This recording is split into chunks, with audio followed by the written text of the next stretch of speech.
Alright, welcome to this small video, and today we are going to review the warp modifier, the warp distort modifier. So let's first import an image, and the use of the warp modifier is to distort an image, and its main usage is to do video mapping. So I will take this photography and I will create a new checkerboard like that. Let's reduce a little bit its opacity. And now what I would like to do is deform my checkerboard so that it fits to this wall and this wall here. So let's try to do that.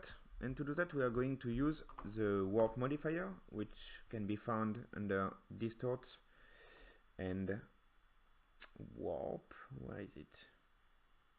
Distort, warp modifier. Here it is. So as you may see, nothing appear on screen.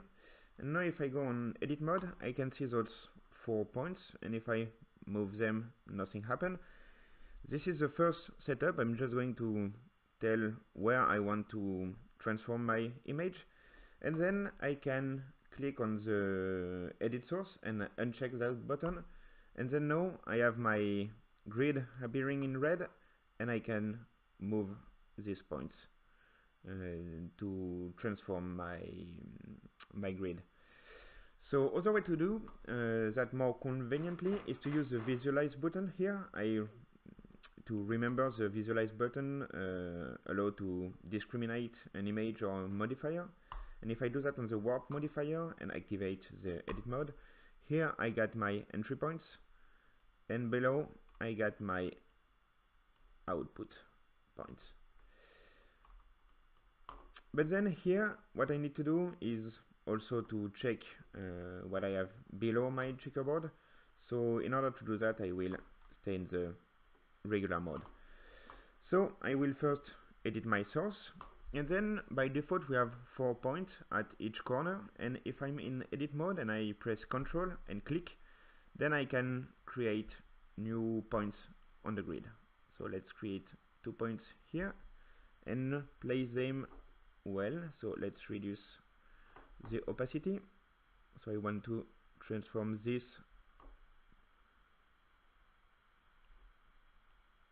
part of the image.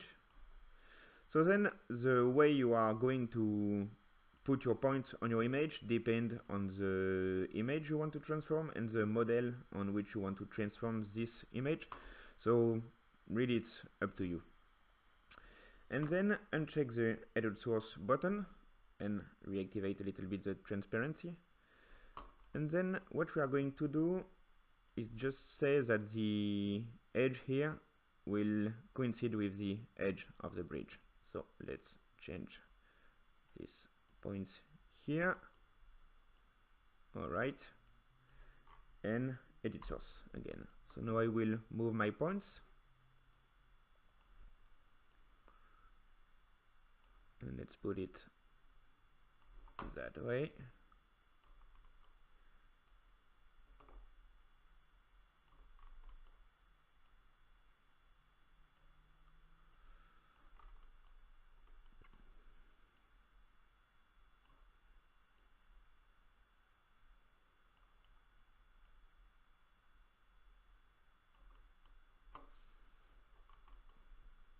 Alright, so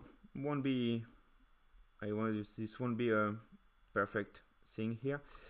And now let's say I want to remove this part around, and especially this corner here. Well, what I can do is add a mask, polygonal mask, and then in edit mode again and reselect it. I will hold Control